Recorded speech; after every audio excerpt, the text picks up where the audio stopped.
Monsieur Tete Gori, Moukao le dit. Moukao le dit. Mia papa kumia maman le dit à toi le oya chomo no ministre. Ola chomo no premier ministre. Ola chomo no président de l'Assemblée. Alors directeur de société. Aole Mia onti le wafuya le bet ya le pro. Et now le mianti esiai. Ye miawo yi de kadioa. Miato nani bo no otore na tuka. Awon le temi ya mi do tinara. Ya o ti ala bi la. Wa otore mi ate pe a. Tabi le de kuku nani. Be mi fon. Giri yasu. Gami asu. Le mi ati te akoya be America le. Ne nu yo kamia ne nya we ne nya nyame yo to la. àmọ́ ẹ pàtó àlọ́mùkẹ́ ó pè àlọ́mùkẹ́ àmọ́ yóò lè wù mí àlọ́mọ́ lè wù mí o bẹ́ẹ̀ tí ó pé wù náà mọ́rọ́ àjọwọ̀ àbẹ̀tá táwọn bùbùtá ó kọ́ ní tó ní sí ìtọ́ lè tógó yé tàbí ló la síte ẹ̀pàǹdọ̀ àmẹ́yọ ní akọ iye ní àjà máa títí mẹ́ra níbi ìdẹ̀kọ̀ ọ̀rọ̀ ayé wọn lágbà yóò bò tẹ ojú wúlájú yá bí kárẹ́jì yéé ní ẹsọ hẹ́rẹ́ ó bẹ́ẹ̀ bí ẹsíte akọ́yà yá nọ gbọ́dọ̀mì yéé akọ̀mí ló yá wà fún ya. Bẹ̀jì ló má bí òmìnira kárò. Nya fofo de to fi agare be bayi o meeting de nya fofo de to asivi bege ode pere se ye appel des patriotes o ya menya be waja enya asi konjima to nya lo leme ebe union de l'opposition wa l'opposition même ne amekɔtɔ wa nɔngo tomele be miame Américain yi mi kɔ na wa ye nana be ɛpete bunadzi nɔvie ma bia nyanya do ti na ɛpete budzi le du yame kɔa fɔta kebe mi le da kɔa ɖe ɛpete budzi kɔa nuka yɔ nɔ o fi akɔa ɖe mi gblɔ o ba wu na mi gbɛ. Ndadia, si be ameyi le gbɔ be yakɔ Amɛrika ne ba nɔ gɔ ne le dakɔ ne ni le kpe wa yena be ɛpete kuna miadzia ne tɔ yi gbɔ domevi ɖe ba kɔ nua me kɔ da be de ɛpete dudzi le tuya me kɔ ma n'o be union de l'opposition ni o le wo ye 2003 ɖe le ka ye kɔ l'opposition me. Il y avait un nombre de d'abonnés. D'accord 2005, là, le Mécaillot. 2005, là, Mécaillot. Et moi, le gouverneur. Coalition, union de l'opposition.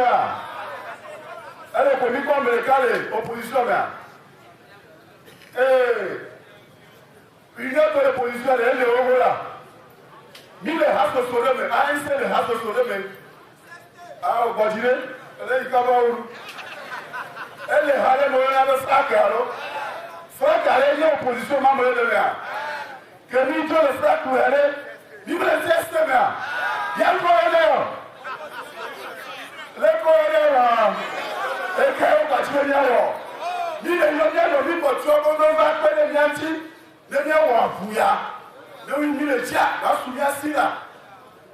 Mais nous, on a mis un petit peu de la même fois qu'en avant.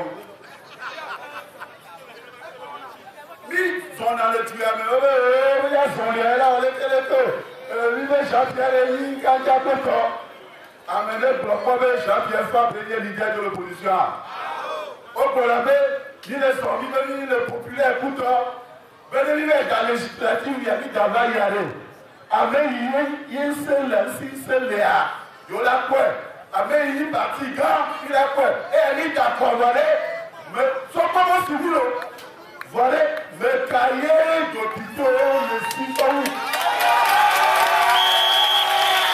Le cahier, le d'hôpitaux, tout le temps. Allez, alors. Donc, allez, restez un peu, parti, alors. Donc, chef de l'opposition, elle est Mécaillot. Mécaillot. Ni non pas nous, ni non blanc.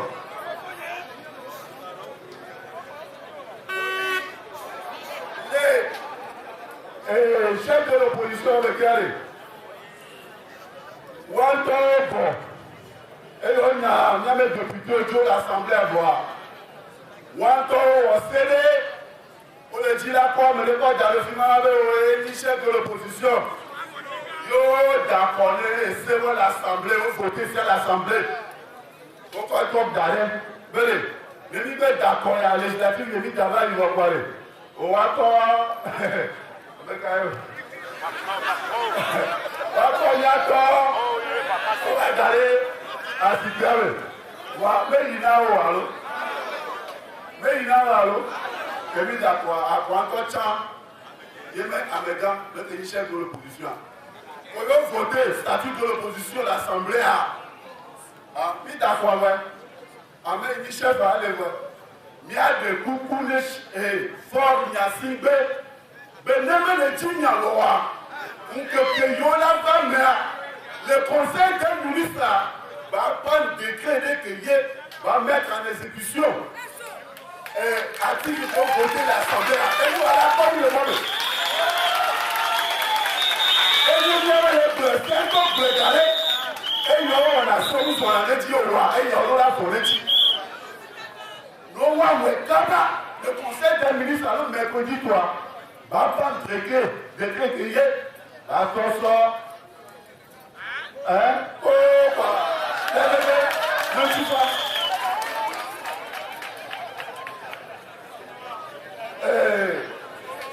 maa ba yeji agbọna mi bẹ èyí yà ẹgbẹgbẹ ó tó fúnyàfúnyà náà mi lè tu yàrá ó nani bẹ àtọ̀lẹ̀ wúyi lè tu yàrá ó lè tún nàmẹ fẹ́ ó nani kò lẹ́bàá nani kò ó lẹ́bàá sí tẹ̀kọ̀rọ̀ dàdà rẹ̀ sásìkì à níbi àpàsí bàtà náà yàtọ̀.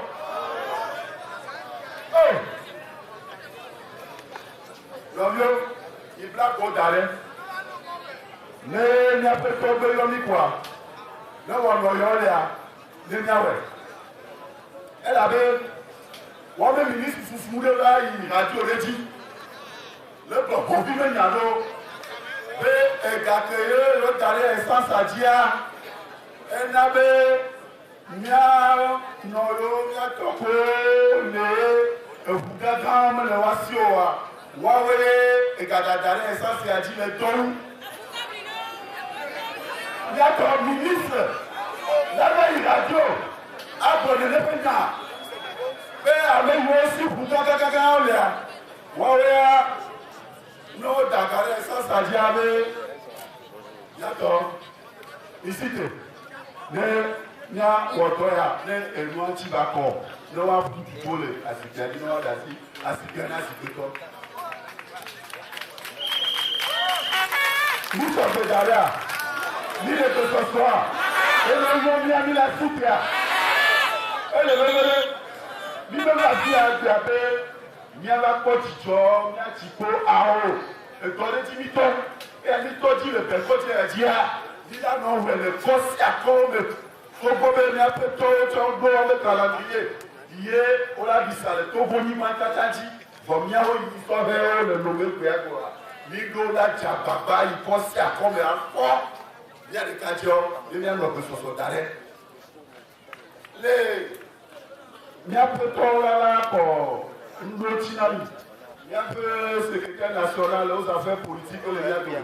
Voilà, pour tout le monde, il y a il y a d'accord. Il y a eu le global là au dialogue, il y a un ami. Il y a beaucoup de essais où il y a comme un d'accord. Il y a déjà comme il y a un essai de d'accord. Moi aussi, il y a un essai de d'accord. Voilà. Quand il y a un essai de d'accord, il faut le signaler que ce du doigt. Il y a bien sûr qu'il y a combien de ressources d'arrêt. Il faut la signaler. Nous avons réforme, nous avons le dia. Il y a une constitution. Il y a Toboyo d'Akona 92, mais à Watosweva. Il y a un mandat présidentiel à bord. Fort Nassim Bouhame Babouda Yakor. Peut-être qu'on a en 2015 à nous. Et c'est à Boulegaré. Et c'est Boulegaré, il y avait le Boulegaré. C'est Boulegaré, le quoi, pour le certif. Fouloufa. Au Bénin, d'accord, non. Nous avons un mandat. 5 ans, c'est fait quoi? Oh, Adjo, si c'est que le vieux, au Bénin, nous avons un mandat pour Adjo, là, ça, tout cara. Donc, et puis, on a là, on a vu. mandat, bon, mon deux scrutins, pour la web a dit deux tours. Cour constitutionnel, pour la porte, voilà, si Mario le fait à quoi là, c'est mis à tiens, pour la porte, pas trop quoi, tiens, bon, quoi, il dit, il y a un problème, on t'a amené, il est avec sous, il y a une ligue, il y a une ah, on ne le dit pas, il y a tort. Elle avait, oui, elle a dit, on va le voir sur la situation.